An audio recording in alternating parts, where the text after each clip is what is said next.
pessoal do agro, você é engenheiro agrônomo, técnico agrícola, produtor rural, sejam todos bem-vindos a mais um vídeo aqui do nosso canal Conceitos do Agro.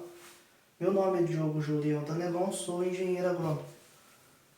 No vídeo de hoje nós vamos estar comentando um pouquinho com vocês a respeito de marcha de absorção.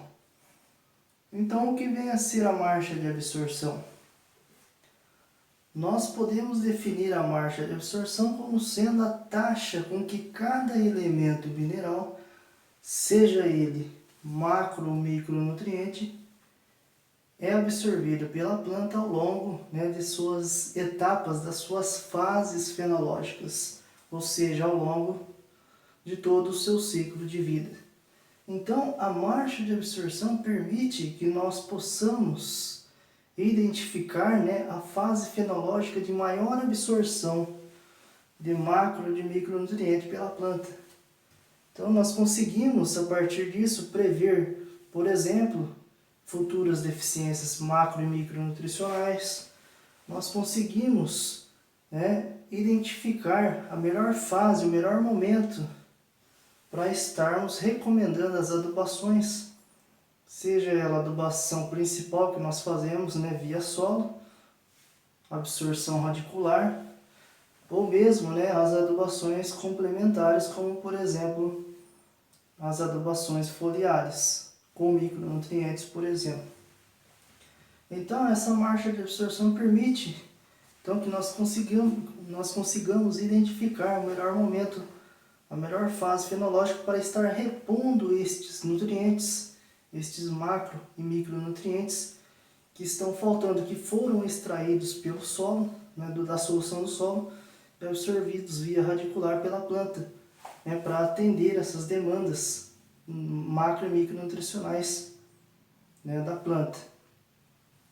Então, a marcha de absorção permite essa noção, essa visão de adubação no melhor momento que a planta mais está exigindo esse macro ou micronutriente.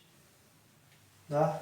O ponto dessa máxima absorção, onde nós devemos estar suprindo esses nutrientes no nosso ambiente, no nosso solo, ou mesmo via foliar, para que esses nutrientes possam ser supridos e a planta consiga equilibrar, consiga se adequar, o seu desenvolvimento, consiga completar o seu ciclo normalmente, as suas etapas fenológicas com um padrão macro e micronutricional elevado, tá?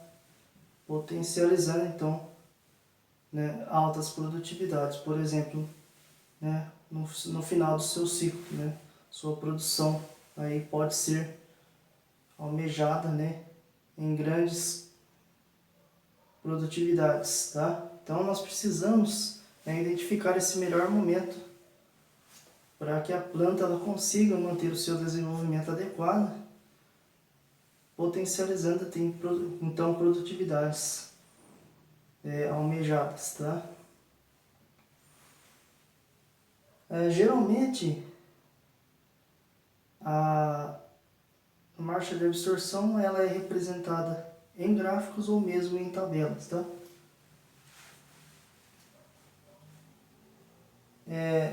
Aqui nós temos um exemplo de um gráfico de um híbrido de milho da Pioneer, onde nós podemos observar notadamente aqui a curva de absorção dos macronutrientes primários, o NPK, nitrogênio, fósforo e potássio. Então aqui nós observamos que a fase fenológica de maior absorção, de máxima absorção de nutriente, de nitrogênio por esse híbrido, corresponde à fase de transição, essa fase VT, aqui compreendida no início do pendoamento, no final da fase vegetativa para o início da fase reprodutiva. Então essa fase de transição início do pendoamento, que é compreendida, né, na 8ª semana após a emergência das plântulas de milho. No caso do fósforo, né, nós conseguimos observar aqui que a fase fenológica de máxima absorção, de maior absorção pelo fósforo por esse híbrido, corresponde, né, à 9ª semana aqui após a emergência, já, né, no início da fase reprodutiva, na fase, né, R1, início do florescimento. E no caso do potássio, mais antecipado ainda, né, essa máxima absorção desse potássio ocorre lá ainda na fase V12, né? Esse V12, né, ou seja, nós temos 12 folhas alternadas já completamente expandidas, tá? Totalmente abertas. Então aqui aí na 6ª semana após a emergência das plântulas. Então, 60 dias após a emergência das plântulas, nós devemos, por exemplo, aplicar o potássio, por exemplo. Nós temos aqui um outro gráfico, né, agora partindo para cultivares de soja. Nós temos aqui a cultivar SYN1059. Essa curva, né, de máxima absorção do nitrogênio para essa cultivar corresponde na fase reprodutiva R5.5. No caso da BRS, né, essa cultivar da Embrapa BRS 184, essa curva máxima de absorção de nitrogênio corresponde aí na fase, né, que nós chamamos de fase de vagem gorda. Essa fase é reprodutiva R6.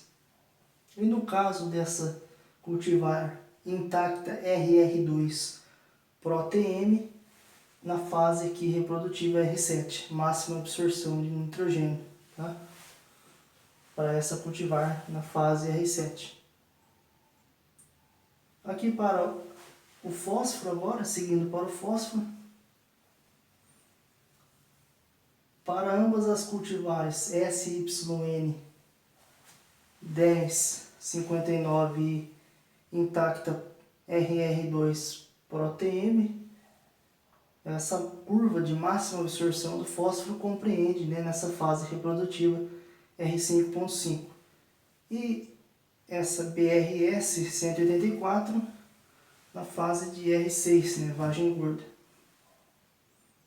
Na fase de início de enchimento de grãos, tá?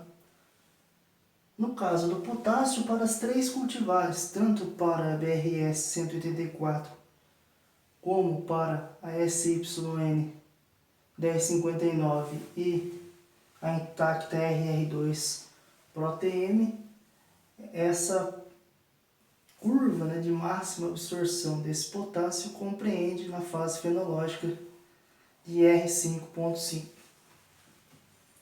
Tá? Então, para cada cultivar, né, de soja, para cada híbrido de milho, para cada espécie, variedade de planta, existe uma marcha de absorção, né, específica, tá? Essa fase, né, fenológica em que há essa máxima absorção desse macro e desse micronutriente pela planta, onde nós devemos, né, nós profissionais, engenheiros agrônomos, técnico agrícola ou mesmo produtor rural tecnificado, nós precisamos identificar, né, compreender, conhecer essa marcha de absorção dessa cultura ou das culturas que nós estamos trabalhando, para que nós consigamos recomendar com precisão, com assertividade, essas adubações, seja ela via solo ou via foliar, para estar atendendo essas demandas macro e micronutricionais pelas culturas, seja elas anuais ou perenes, tá? Então, basicamente, marcha de absorção é dessa forma que nós devemos analisar. Esse é o conceito, tá? Então, se você gostou, né? Não deixe de curtir, dando o seu like, curtindo o nosso vídeo e também o nosso canal Conceitos do Agro. Se você ainda não é inscrito, se inscreva lá no nosso canal. E não deixe também de ativar o sininho para que você possa receber todas as notificações dos vídeos que nós iremos estar disponibilizando ao longo das semanas. Então, se você gostou, não perca o próximo episódio. Até o próximo vídeo. Tchau, obrigado.